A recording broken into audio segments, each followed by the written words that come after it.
a Fox Carolina investigation, a grandmother fears police aren't doing enough after possible assaults at an upstate daycare.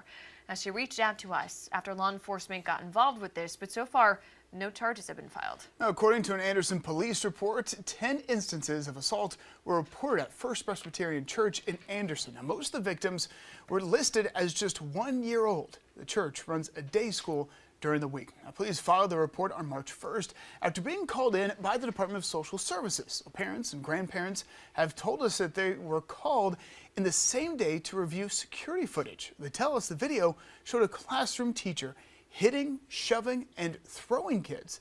A pastor of the church tells us that the teacher no longer works there, but police say their investigation is ongoing and she hasn't been formally charged. Now, we did some digging and found the Anderson police chief is a member of the church.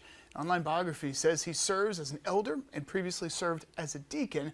We'll continue to stay on top of the story as this investigation unfolds.